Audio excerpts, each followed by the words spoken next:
Chapter 24, Veruca in the Nut Room. Mr. Wonka rushed on down the corridor. The nut room, it said on the next door they came to.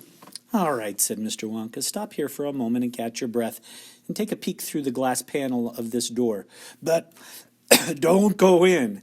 Whatever you do, don't go in the nut room. If you go in, you'll disturb the squirrels."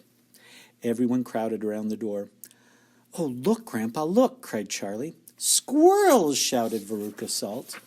"Jeepers!" said Mike TV. It was an amazing sight. 100 squirrels were seated upon high stools around a large table. On the table there were mounds and mounds of walnuts, and the squirrels were all working away like mad, shelling the walnuts at a tremendous speed. "These squirrels are specially trained for getting the nuts out of walnuts," Mr. Wonka explained.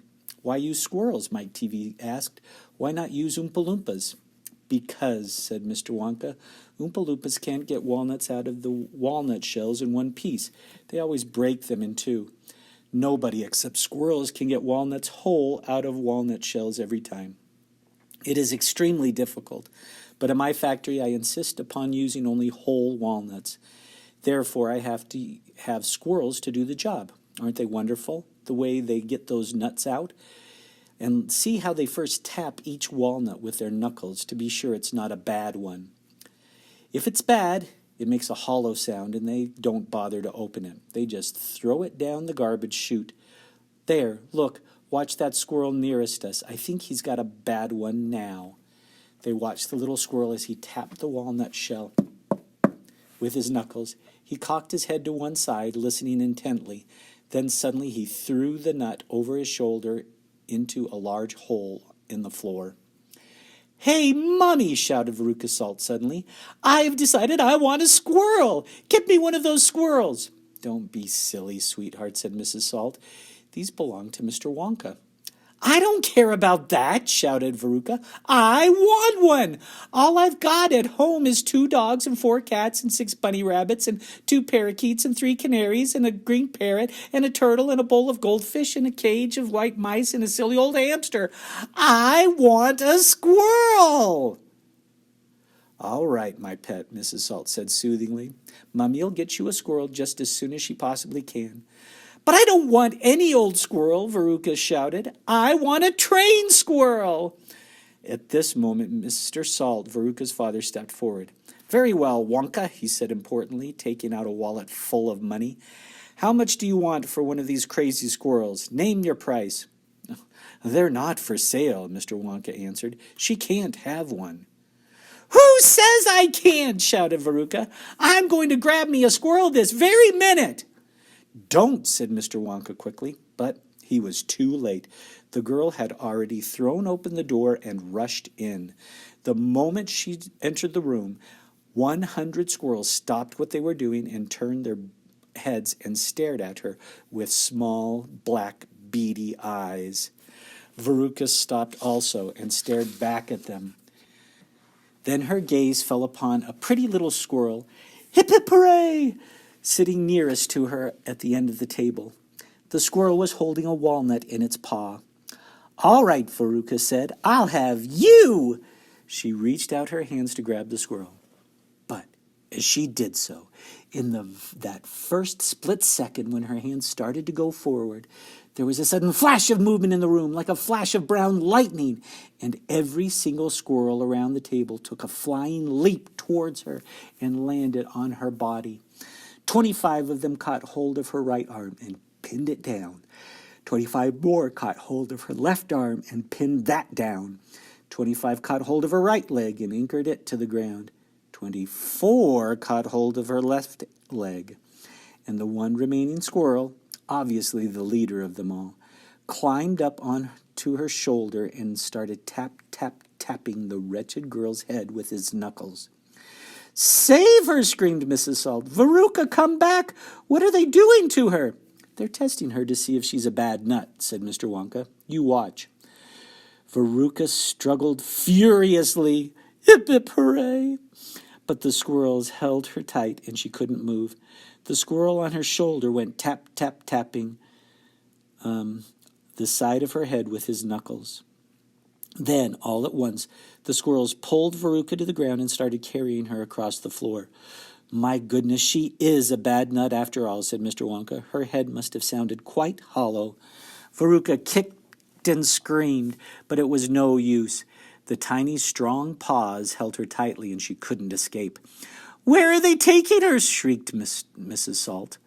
"She's going where all the other bad nuts go," said Mr. Willy Wonka. "Down the garbage chute." "By golly, she is going down the chute," said Mr. Salt, staring through the glass door at his daughter. "Then save her!" cried Mrs. Salt. "Too late," said Mr. Wonka. "She's gone." And indeed she had. "But where?" shrieked Mrs. Salt, flapping her arms. "What happens to the bad nuts? Where does the chute go to?" "That particular chute," Mr. Wonka told her, "runs directly into the great big main garbage pipe, which carries away all the rubbish from every part of the factory, all the floor sweepings and potato peelings and rotten cabbages and fish heads and stuff like that." "Who eats fish and cabbage and potatoes in this factory, I'd like to know," said Mike TV. "I do, of course," answered Mr. Wonka. "You don't think I live on cocoa beans, do you?" But, but, shrieked Mrs. Salt, "where does the big pipe go to in the end?" "Why, to the furnace, of course," Mr. Wonka said calmly. "To the incinerator. That's where they burn trash." Mrs. Salt opened her huge red mouth and started to scream. "Don't worry," said Mr. Wonka. "There's always a chance that they've decided not to light it today." "A chance!" yelled Mrs. Salt. "My darling Veruca, she'll be sizzled like a sausage."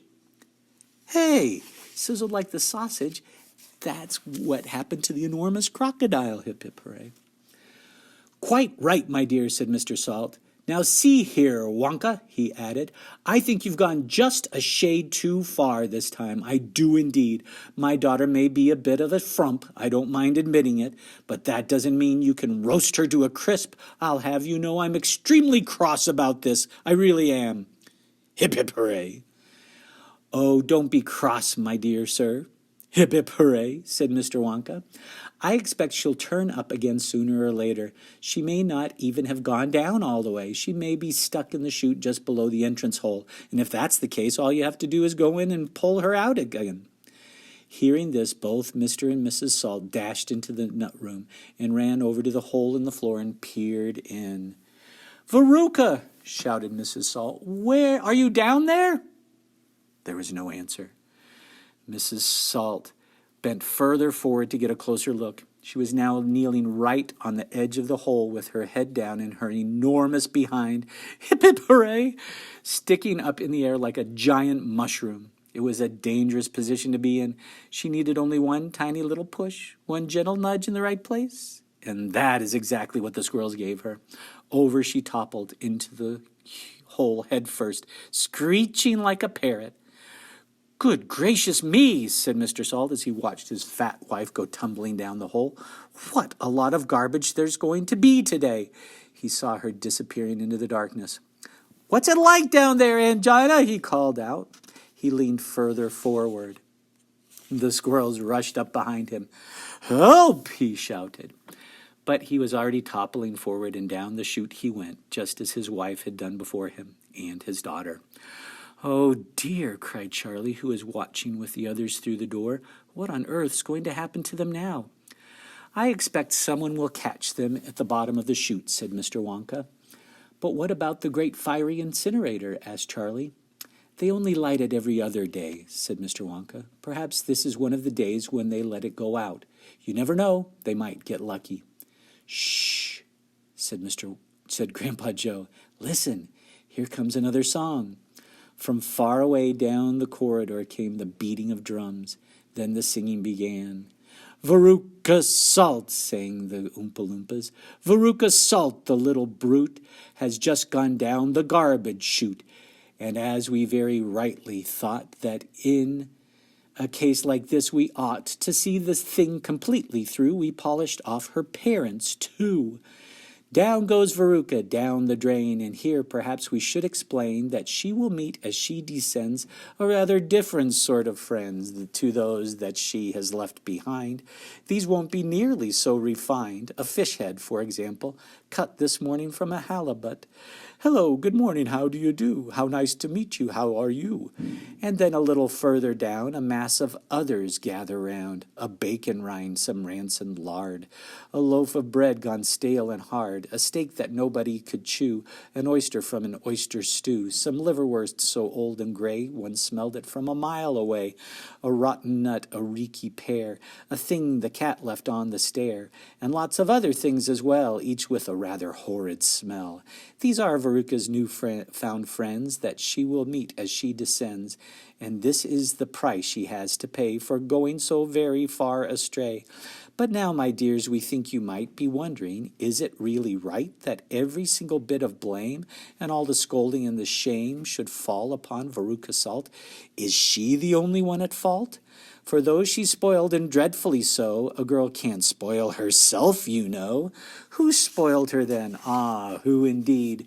Who pandered to her every need? Who turned her into such a brat? Who are the culprits? Who did that? Alas, you needn't look so far to find out who these sinners are. They are, and this is very sad, her loving parents, Mum and Dad. And that is why we're glad they fell into the garbage chute as well. And that's the end of chapter 24. Chapter 25 is The Great Glass Elevator. I've never seen anything like it, cried Mr. Wonka. The children are disappearing like rabbits. But you mustn't worry about it. They'll all come out in the wash. Mr. Wonka looked at the little group that stood beside him in the corridor. There were only 2 children left now, Mike TV and Charlie Bucket, and there were 3 grown-ups, Mr. and Mrs. TV and Grandpa Joe. Shall we move on, Mr. Wonka asked. Oh, yes, cried Charlie and Grandpa Joe both together. My feet are getting tired, said Mike TV. I want to watch television. If you're tired, then we'd better take the elevator, said Mr. Wonka. It's over there. Come on. In we go. He skipped across the passage to a pair of double doors. The doors slid open. The 2 children and the grown-ups went in. Now then, cried Mr. Wonka, which button shall we press first? Take your pick. Charlie Bucket stared around him in astonishment.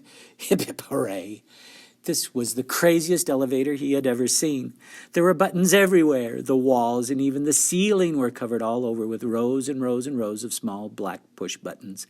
There must have been 1,000 of them on each wall and another 1,000 on the ceiling. And now Charlie noticed that every single button had a tiny printed label beside it, telling you which room you would be taken to if you pressed it. This isn't just an ordinary up-and-down elevator, announced Mr. Wonka proudly. This elevator can go sideways and long ways and slant ways and any other way you can think of. It can visit any single room in the whole factory, no matter where it is. You simply press the button and zing, you're off. Fantastic, murmured Grandpa Joe. His eyes were shining with excitement as he stared at the rows and rows of buttons. The whole elevator is made of thick, clear glass, Mr. Wonka declared. Walls, doors, ceiling, floor, everything is made of glass so that you can see out of it. But there's nothing to see, said Mike TV. Choose a button, said Mr. Wonka. The 2 children may press 1 button each. So take your pick. Hurry up. In every room, something delicious and wonderful is being made. Quickly, Charlie started reading some of the labels alongside the buttons. The Rock Candy Mine. 10,000 feet deep, it said on one. Coconut ice skating rinks, it said on another. Then, strawberry juice water pistols. Toffee apple trees for planting out in your garden, all sizes. Exploding candy for your enemies. Luminous lollies for eating in bed at night. Mint jujubes for the boy next door. They'll give him green teeth for a month. Cavity-filling caramels. No more dentists. Stick jaw for talkative parents. Wiggle sweets that wiggle delightfully in your tummy after swallowing. Invisible chocolate bars for eating in class. Candy-coated pencils for sucking. Fizzy lemonade swimming pools. Magic hand fudge. When you hold it in your hand, you taste it in your mouth. Rainbow drops. Suck them and you can spit in 6 different colors. Come on, cried Mr. Wonka. We can't wait all day. Isn't there a television room in all this lot? Asked Mike TV. Certainly there's a television room, Mr. Wonka said. That button over there. He pointed with his finger. Everybody looked. Television chocolate, it said on the tiny label beside the button. Whoopee! Shouted Mike TV. That's for me. He stuck out his thumb and pressed the button. Instantly there was a tremendous whizzing noise. The doors clanged shut, and the elevator leaped away as though it had been stung by a wasp. But it leaped sideways. Hip, hip, hooray, hip, hip, hooray. And all the passengers, except Mr. Wonka, who was holding onto a strap from the ceiling, were flung off their feet onto the floor. Get up, cried Mr. Wonka, roaring with laughter. But just as they were staggering to their feet, the elevator changed direction and swerved violently around a corner, and over they went once more. Help, shouted Mrs. TV. Take my hand, madam, said Mr. Wonka gallantly. There you are. Now grab this strap. Everybody grab a strap. The journey is not over yet. Hip, hip, hooray. Old Grandpa Joe staggered to his feet and caught hold of a strap. Little Charlie, who couldn't possibly reach as high as that, put his arm around Grandpa Joe's legs and hung on tight. The elevator rushed on at the speed of a rocket. Now it was beginning to climb. It was shooting up and up on a steep, slanty course as if it were climbing a very steep hill. Then suddenly, as though it had come to the top of the hill and gone over a precipice, it dropped like a stone, and Charlie felt his tummy coming right up into his throat, and Grandpa Joe shouted, Yippee! Here we go! And Mrs. TV cried out, The rope is broken, we're going to crash! And Mr. Wonka said, Calm yourself, my dear lady, and patted her comfortingly on the arm. And then Grandpa Joe looked down at Charlie, who was clinging to his leg, and he said, Are you all right, Charlie? Charlie shouted, I love it! It's like being in a roller coaster. And through the glass walls of the elevator, as it rushed along, they caught sudden glimpses of strange and wonderful things going on in some of the other rooms. An enormous spout, hip hip hooray, with brown sticky stuff oozing out of it onto the floor. A great craggy mountain made entirely of fudge, with Oompa Loompas all roped together for safety, hacking huge hunks of fudge out of its sides. A machine with white powder spraying out of it like a snowstorm. A lake of hot caramel with steam coming off it. A village of Oompa Loompas with tiny houses and streets, and hundreds of Oompa Loompa children no more than 4 inches high playing in the streets. And now the elevator began flattening out again, but it seemed to be going faster than ever. And Charlie could hear the scream of the wind outside as it hurtled forward, and it twisted, and it turned, and it went up, and it went down, and... I'm going to be sick, yelled Mrs. TV, turning green in the face. Please don't be sick, said Mr. Wonka. Try and stop me, said Mrs. TV. Then you'd better take this, said Mr. Wonka, and he swept his magnificent black top hat off his head and held it out upside down in front of Mrs. TV's mouth. Make this awful thing stop, ordered Mr. TV. Can't do that, said Mr. Wonka. It won't stop till we get there. I only hope there's no one using the other elevator at this moment. What other elevator? Screamed Mrs. TV. The one that goes the opposite way on the same track as this one, said Mr. Wonka. Holy mackerel, cried Mr. TV. You mean we might have a collision? I've always been lucky so far, said Mr. Wonka. Now I am going to be sick, yelled Mrs. TV. No, said Mr. Wonka, not now. We're nearly there. Don't spoil my hat.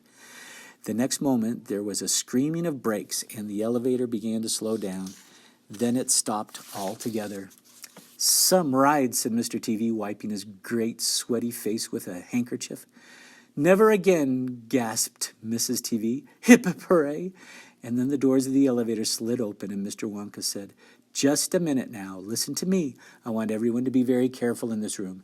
There is dangerous stuff around in here, and you must not tamper with it. Tomorrow we'll read chapter 26, The Television Chocolate Room.